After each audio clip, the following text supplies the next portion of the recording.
Hi, Marky, how you doing? All right, bud. Are there questions?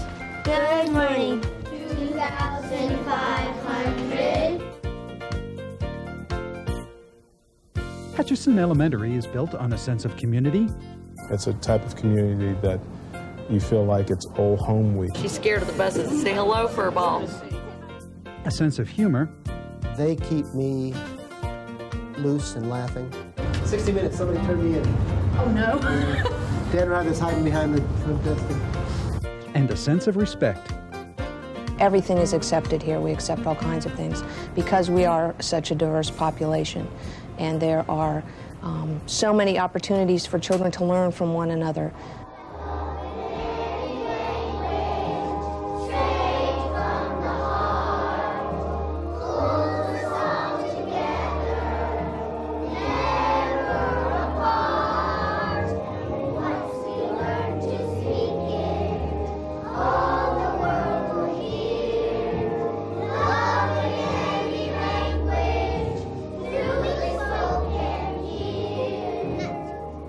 Since opening its doors in 1975, Hutchison Elementary School in Herndon has been establishing itself as a school that belongs to the community.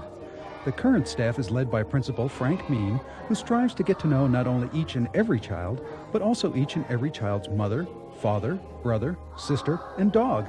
His efforts to create a warm, happy, and productive atmosphere are supported by a core of seasoned professionals, several of whom have been a part of the Hutchison family since its beginning.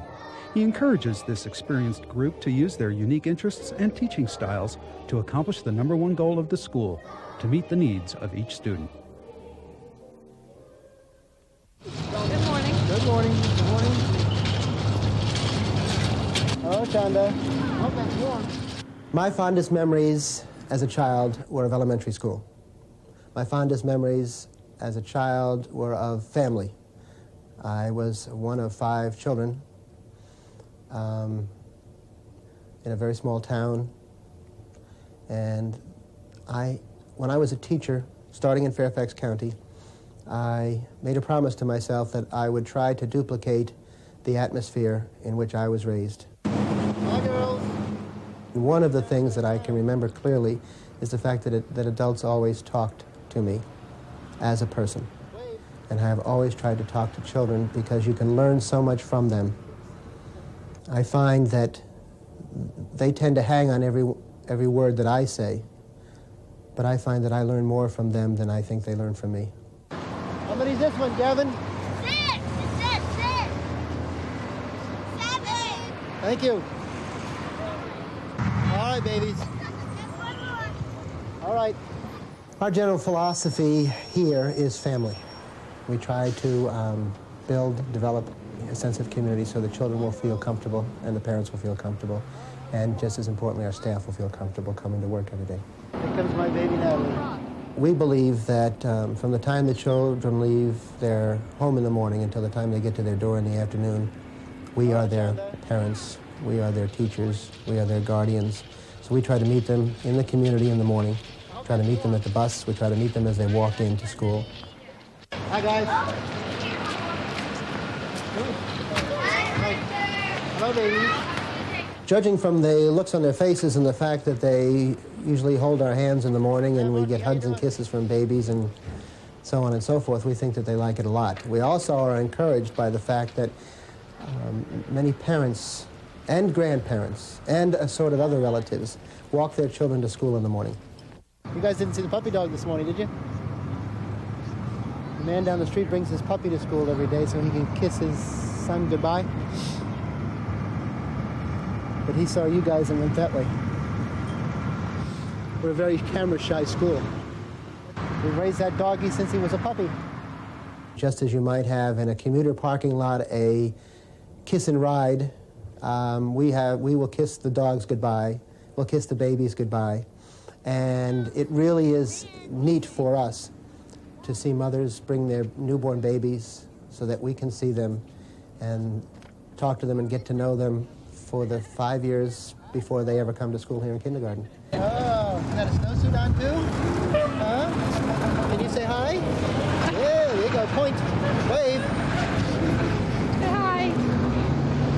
side before you freeze. Okay, that's the last bus.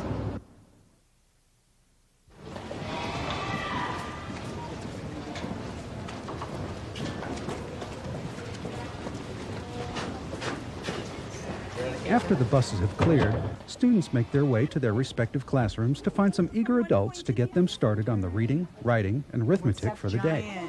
Hutchison's teachers get some help in their pursuits from enthusiastic volunteers, like guest speakers from the school business partner, the Defense Mapping Agency of Reston, and the swarm of parents who donate countless hours of their time for the good of the school. We have a fairly small PTA membership as compared to some of the other schools, but the PTA that we do have is very involved. The core group of parents that we have are very concerned parents, and they are willing to do almost anything that we need in order to keep our school operating at the level that we would like to see it going. That's it. It's got a P in it. And how's it end? What's it letter there? Yes. Okay, now you have written, read this to me. I love Mom, me. Marty can be found most days in this kindergarten class, where she is an instructional assistant. As instructional assistant, I help in the kindergarten classroom, overseeing usually about half of the class in different activities, while Mrs. Bunting, the kindergarten teacher, is instructing them in reading or writing or math. All right, me, E. Yes. And have you gotten started, Sammy? I what? What did you tell me you're doing? I'm playing outside with my castle. All right, do you hear any sounds if you are saying to me, I am? Do you hear any other sounds? M. Yes, good. How about, what's this letter? L. L. What does L? Does that sound like and library? Yeah. Okay. She's fantastic. She is just great with the kids. And of course, we deal with it pretty much from the first day of school. I mean, I just say, all right, Mrs. Nadeau and I are your teachers. And so as far as the kids are concerned, they just have 2 teachers in kindergarten. But Marty is really especially good with kids. I had her oldest son, oh golly, it must be 9 or 10 years ago in kindergarten. And then I had her daughter Lisa, who is now in 6th grade.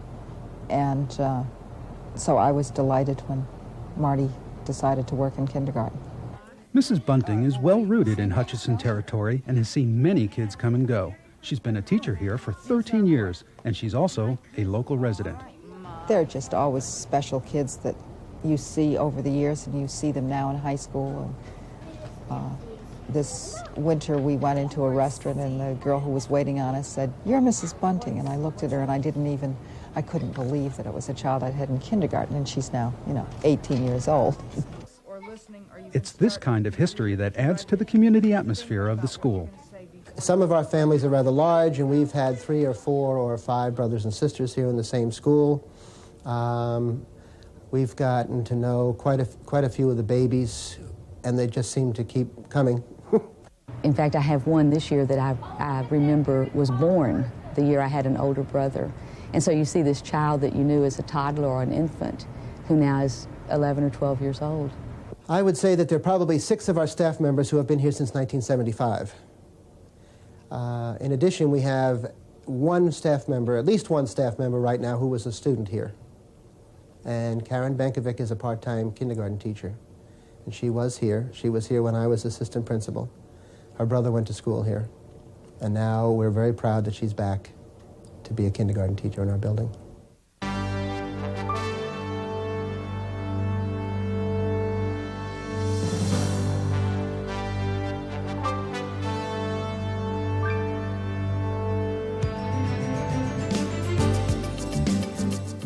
Welcome to Planet Bird. Mr. Bird has been at the school so long, he could be considered one of its founders. His team teaching partner is Ruth Pitts, who has also been holding down the fort for quite a while. Ruth is my teammate, and we've been teaming here at Hutchison for over, many, many years. This is my 19th year, and she's close to 16 years, and probably we've been teaming together for about 14 years. So we're matched up together because we really are compatible in the sense of teaming aspect. And when we do different lessons with both groups, she has a first grade group and I have a second grade group, we incorporate different learning styles to fit the learning style of the student. Okay, today we're going to think about the jobs that we have in our community. Our activities for teaming are twice a day, and it's in the morning for team meeting, that time we have when we do the calendar and the schedule for the day and whatever the activity is for the day, and then in the afternoon for story and sharing. And he and I switch back and forth each day on what the responsibilities are. So we take turns with that each day. And so you have to think about what the business does and what kind of people do they have to have that work there. What kind of jobs are there? In our teaming situation, they get to be with a man and a woman in an atmosphere that can be a very constructive, conducive atmosphere for learning, we feel. Today's activity was based on Ruth taking over the major part of the role, and I was just a facilitator. And we do that a great deal. Now, what did Mrs. Pitts ask you to do? To find out the jobs in that particular building, right? Okay. Think of some other jobs. Since we've been doing it such a long time, it really just flows for us right now. As far as we have to talk about, what the overall thing it is that we're going to do, or I discuss with him what it is I'm planning to do as far as if I'm having an activity that's going to flow over a longer period of time. Mr. Meem has complete faith in the ability of his experienced staff to recognize the needs of students and to tailor the curriculum and teaching style to provide for those needs. Probably 5 years ago now, we sat down as a faculty and we decided that we all have different teaching styles. And so we spent that entire year trying to analyze what our teaching styles were. We also spent that entire year trying to analyze how we could best meet the needs of the children and their different learning styles. One of the things that we came up with is that if we were more comfortable as teachers, if we had more of a say in what was happening in the building, we would probably be empowered to be able to do some things and take some chances that we might not normally have to do. Teachers' individual teaching styles are not only respected, but they're very much appreciated, and they're the foundation for lots of decision-making on placing children, but also for developing staff development plans that are really appropriate for each teacher and respect each teacher's experience and knowledge base. We reconfigured our building slightly. The teachers sat down and decided that there would be, in the first and second grade wing of the building, each first grade teacher would be teamed up with the second grade teacher to do some teaming kind of activities. Third grade teachers like to be together in one wing of the building so that they could be with their colleagues in a third grade team. Fourth grade wasn't as concerned about being together as a team as much as they wanted to be close enough to each other to be able to do some planning and things like that. Fifth grade felt the same way, and sixth grade really was not as concerned about being together as a team as much as they were having the opportunity to talk together during planning period. We also came up with another wing of the building where we had teachers who were not at the same grade level but were philosophically in tune with each other. With all of these teaching methods and styles in place throughout the school, the staff and parents have a great opportunity to choose the one which best suits each student. The parents are able to give input as to what they think is best for their child and work together with us in making sure that we start out with a good placement. This year, we've come up with a staff development plan based on that philosophy, in which every teacher in the building has identified one topic that he or she would like to explore in their classroom. So teachers are thinking about something they'd really like for their students to be able to do by the end of the year, and they're examining their teaching practices. My goal, even as a first grade teacher, is to make the kids very independent. And I hope that by the end of the year I become more of a facilitator than really the instructor. My goal is to make them want to learn and to teach them how to be independent learners. Okay, when you go back, you may take some time, look at your plant, measure it. What do you think you could do with the magnifying glass? Stacy? I'm looking at it. Look at it. See if you could tell the difference by looking between the pumpkin seed and the sunflower seed. When you go back also, if yours needs water, you can water it. And then take out your journal and start writing about your 2 plants. Today's activity was a lesson integrating science and language arts. Oh my goodness! That must be almost as big as the ruler. How many inches is that? Mine is 6. Mine's 6. This is the pumpkin plant, and this is the sunflower seed. Why is my big one? See if you can tell why the leaves look different. Or maybe they look the same on the different plants. Daniela? Some of them are fuzzy. We'll write that down. That's important. Some will look big, okay?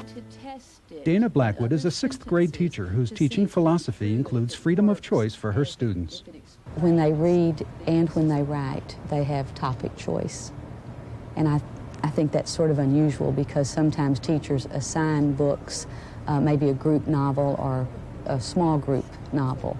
And I haven't done that since I started this program in the mid-'80s. I believe it's important for children to choose what they want to read. When we have choices, then I think we take more ownership of what the activity is, and we're also more interested. Today's assignment was to use examples from books they have read or examples of their own to develop rules for using commas. When you're in a sentence and, like, you're describing something. Because I have what it says, the first sentence or paragraph, comma, which is called the lead, comma, states the important facts of the article. Use commas, you know how to read at 1,340, something like that? Oh, use a comma in, after 3 numbers. After, yes, comma, mother, comma, of course.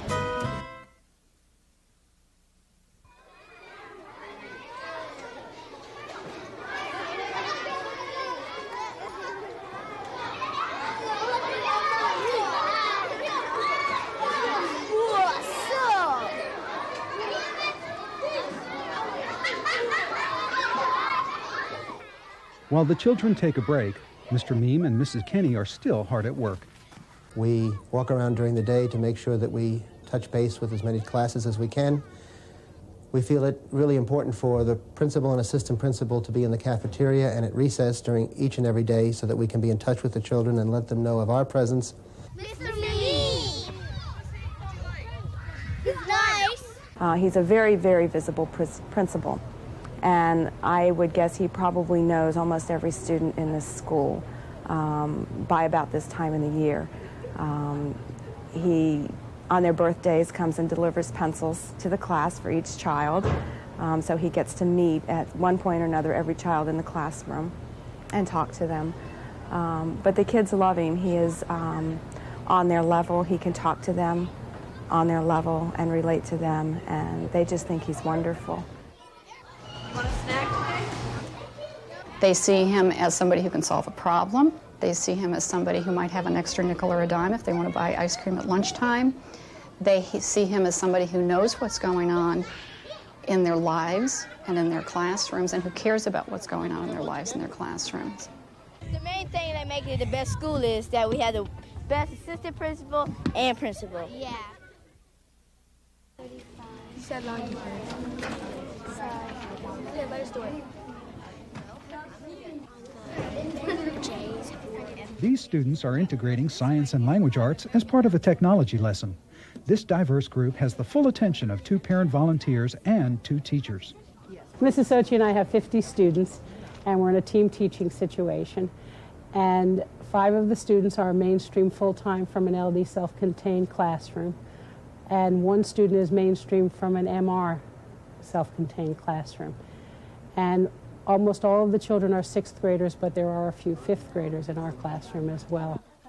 Mrs. Hagenbrock is the 6th grade learning disabled self-contained teacher, and we've been working together for many years. And Mrs. Hagenbrock, Mrs. Sochi, Mr. Rima, and I all feel that the students at 6th grade that have been in learning disabled classes for a number of years need to have a broader experience by being with their peers for longer periods of time, for having their peers be role models for organization, for learning, for study habits, and all of the things we would like these children to take with them. And the children have told us many, many times how much better they feel to be, quote unquote, in a regular classroom. And so we encourage that as often as we can. The kids are mainstreamed for many reasons. For one thing, they're mainstreamed in society, and they need to be able to work in society. They get other ideas. They get their ideas or some ideas from other students, being able to bounce their ideas off students, being able to get support from their peers. We do a lot, especially in science, of cooperative groups so that a strong student could help a weaker student. Also for social reasons, to be able to see and read correct social behavior is very important for them. Yeah, they're all stuck together. Just move those down. Just move those. Good one. There. You got this. It goes fast. It's not gonna hit it. So different. 87 degrees, 49 minutes west. Wait, 42, 35. You said long. And what's the other one? 70 what? 40. 87, 49. Oh gosh. Oh, I know where it is. Wait. What, did I mark the wrong place? Yeah. Oops. Hutchison is done. Now you have to put Chancellor Elementary and Shrewsbury Middle. Which state are you doing?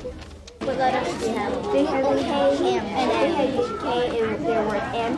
And when they finish M and we think it's good, we're going to give them another letter. Students with learning disabilities have been mainstreamed in this class also. On this day, Mrs. Hagenbrock was assisting Mrs. Stansberry in a science lesson. Okay, now I want everyone to imagine that we have a hurricane go through Herndon, Virginia, and this hurricane does something peculiar.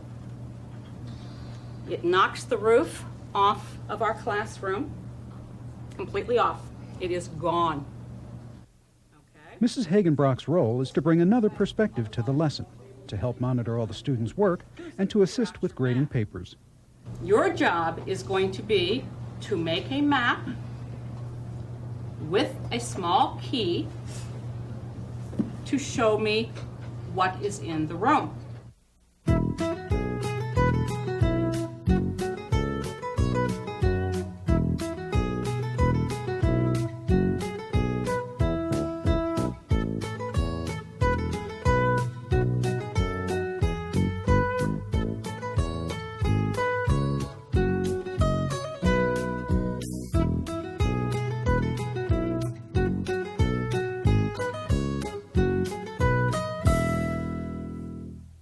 Measure two places and you have it this long. Mrs. Grimley, Antarctica and Venezuela are this far apart.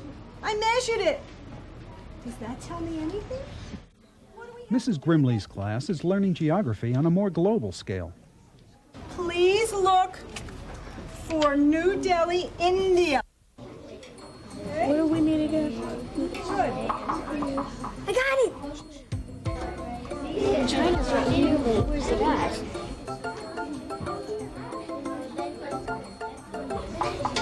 Here's Philippines. Philippines. I found Philippines. Australia.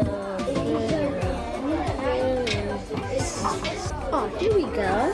Australia.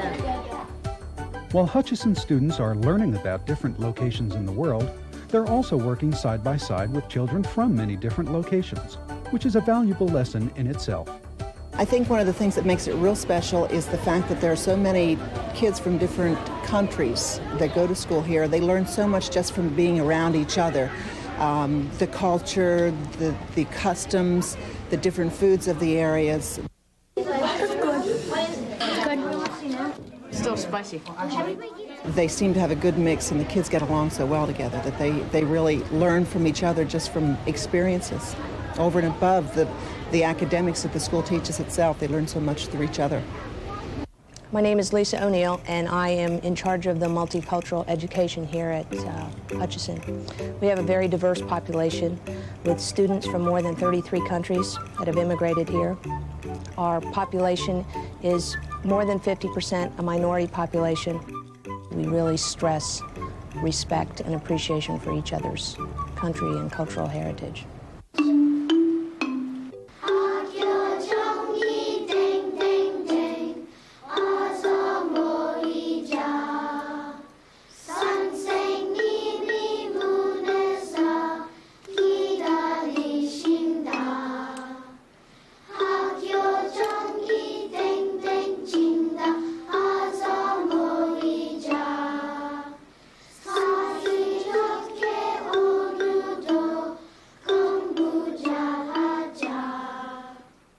Throughout the building are numerous displays signifying the school's multicultural pride and their awareness effort.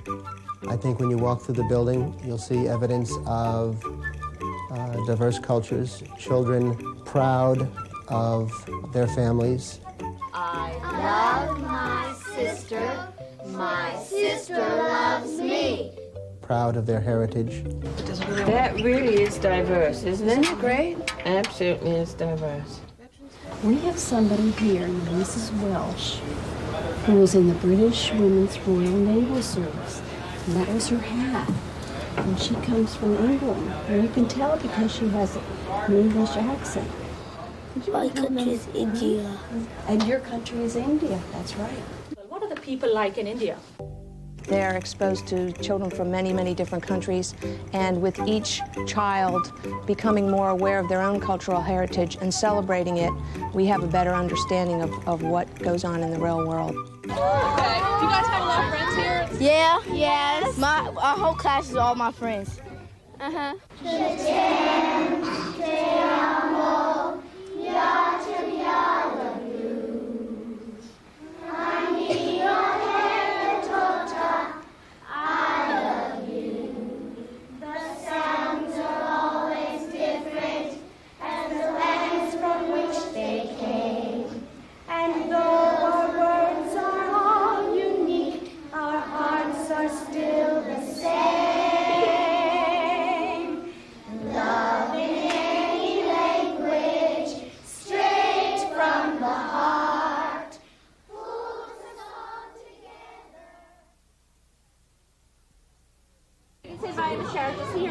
I'll see you in the morning.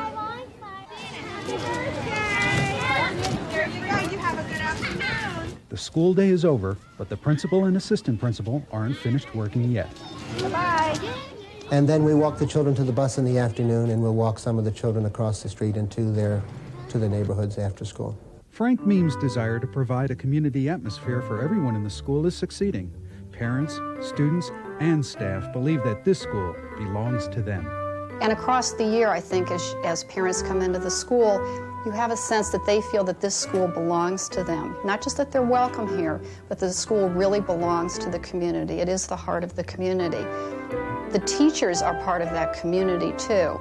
If children are a community of learners, certainly teachers are a community of learners. So there's something very exciting and rich about the way those three communities, the community of the parents, the community of the children, and the community of the teachers, all blend together, again, with what's best for children always being the centerpiece of every decision that's made.